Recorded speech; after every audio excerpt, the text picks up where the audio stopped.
Alright guys, I just finished my review on the last two chapters of Naruto. Please watch that.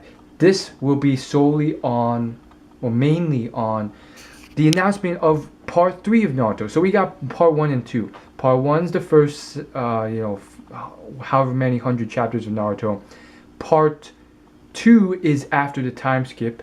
And then part 3 is after another time skip. And we already saw the beginnings of that initial time skip at the end of part 2. And I heard about the confirmation of part 3 in another YouTube reviewer, the top YouTube reviewer for Naruto on YouTube, Sawyer7 Mage, in his video. And the whole story sort of mentioned in my chapter review for the last two chapters of Naruto. So check that out if you want to hear the full anecdote. But long story short, there's this guy and he was somewhat of a hater. And long story short, long story short, I was just like sort of influenced by him because he was like, oh my goodness, I don't like manga. Then you end up seeing him reading manga, and then he's like, I try and converse with him about Naruto when he reveals one day that he's caught up, and then he immediately cuts off the conversation. We could have had a great conversation for a few hours on Naruto. Boom, cuts it off, and he's just like, they dragged it on for years. They're just playing it out and out. I just want it to end. It's been long overdue for an ending. Blah blah blah. And this was like 2 or 3 years ago. And I realized that I had been influenced by him and people like him to just like, in terms of my opinions on Naruto, in subtle, small ways. And after reading these two chapters, I was just like, you know what? Screw these types of people. I personally am pretty happy about part 3 coming out, especially with part 2. Especially with the last two chapters of Naruto that I just read. And I definitely think these last two chapters really changed my opinion, because I definitely felt the last 50 chapters were, again, I honestly started caving in, because I definitely felt he was at this point where he was just throwing garbage onto the pages, because he was just so finished with this that he was just like, you know what, I don't even care, I'm just going to throw this in. This doesn't even make sense. This is such a cliche ending. The plot's somewhat generic and boring and simplistic. I don't care. I just want to wrap up this Naruto manga.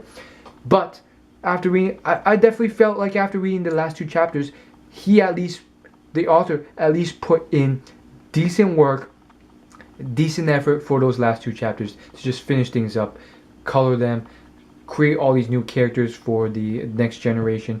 And it's very interesting, and I'm very much excited for part 3, because I don't think everything is finished, finalized.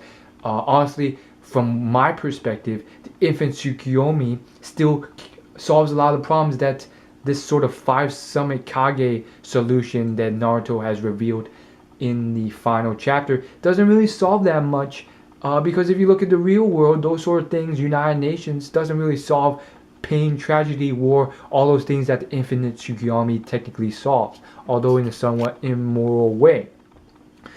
So obviously there's a lot to be expanded upon. Again, Kaguya as well, where she came from and all that other stuff. Who knows? He could also pull off a spin-off manga, maybe a time-space manga that's completely off base from Naruto on that whole thing and the origins of Kaguya, probably from another dimension or another star system. But I really feel like there's so much more to be done. I felt the Sasuke vs Naruto fight was underwhelming. I felt there's so much more to be developed in terms of ninjutsu skills and power levels. And I definitely feel like, all this sort of came about after I saw this 10 years later thing, or 10, 20 years later thing that occurred in the last chapter of Naruto. I really just felt like, oh my goodness, you can bring about a lot with this. And personally, if part 3 ever comes out, which I think it's confirmed it will, in spring of 2015. I don't want a focus on the children. Like, I don't really care about the children that much. And by the way, if you saw the last chapter of part 2, one thing I didn't understand was how the heck can Naruto fail to give enough time for his child, and when his child is, when first off, he has the ability to clone himself to almost an infinite number of times, and not just clone himself, but have tangible, real clones with real conscious intelligence and memories of the original Naruto. And it's pretty much like him being at multiple places at the same time. How the heck are you busy when you could do all this with your cloning? It didn't even make sense. And the whole idea that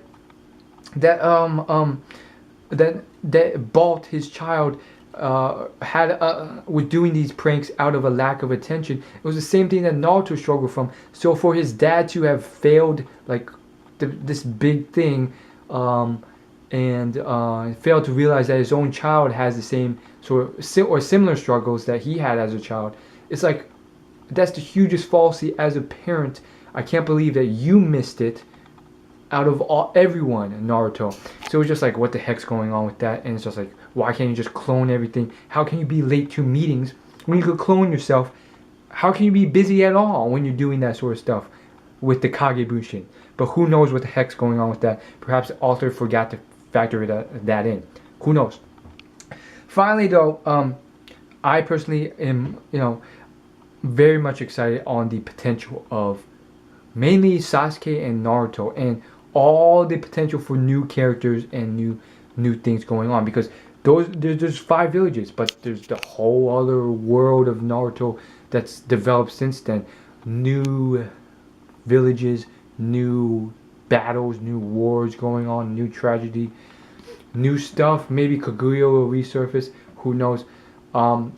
Now that I think about it, I don't think, like, there's only so much that can happen with part 3, so who knows if that really is a wise decision. Perhaps a Kaguya manga spin-off where we find out the origins or what star system or galaxy or universe Kaguya came from may have been more beneficial. But I do think, again, there is a lot of potential, and I think perhaps, at least for me, the last chapter, when this new time skip took place, it really sort of revealed that potential. Like, when I saw the older version of Sasuke, that was just like, wow, what has this guy learned? What has this guy developed? Like, when he walked away from the village and said he went on his own journey,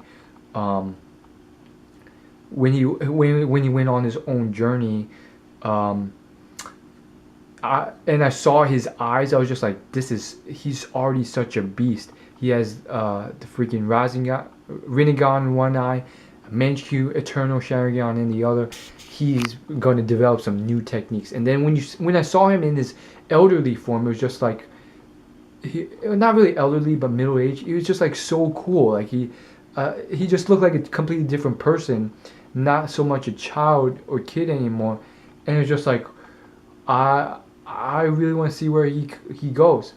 And at the same time, though, I very much really want them to surpass Kaguya and Madara, but I don't know if they ever will, because at the end of the day, it's just like, Madara was such a genius that, like, Naruto and Sasuke had to team up to even compare. And Madara had the same toolkit as Sasuke, Eternal Manchu, Rinnegan, and that was it. So it's just like, can you top Madara? And when you think about, like, Itachi technically was always ahead of Sasuke as a genius as well. It was just, circumstances that Itachi lost and died, and Madara lost and died. And it's just like, okay, will Sasuke ever be able to beat that? Will we ever see any real potential for part 3? So that we have to keep that in mind, because when you think about it, I think Itachi mentioned and this was in the anime. I don't know if it was in manga too, but Tachi mentioned he remarked on the a certain age milestones with Sasuke, and he was like, Sasuke is not as good as me. When I was at that age, I was able to accomplish this ninjutsu already. So it's just like I don't know what's going to happen, but again, a lot of potential. Somewhat happy about this new part 3. I don't think I am all fine and done with reviewing Naruto, and I know Sword of Seven Mage and some others are not as well. Um, but this whole clincher, I think, in a sense, it is the end of Naruto. I feel like part 3 is somewhat gonna be like DBGT. It's like, okay, DBZ officially ended. There's DBGT for those of you who wanted more, but generally this is where it officially ends. So we'll see where it goes. I'm still somewhat happy about this sort of thing that's still going, because I don't think another manga will surface to be able to ever hit that level of Naruto for a while anymore. Putting aside the ones that have already hit that level, One Piece, Hunter x Hunter, Bleach, and so forth. But there's definitely a lot of potential out there. I'm very excited. Finally, it's over though. It's a much needed hiatus from this, in my opinion. I feel like they've been dragging it out. I feel like they should wait longer than spring of 2015 though, but that's still a decent amount of time. However, great stuff. Thanks for watching. As always, like, favorite, comment, subscribe. Let me know in the comments what you think.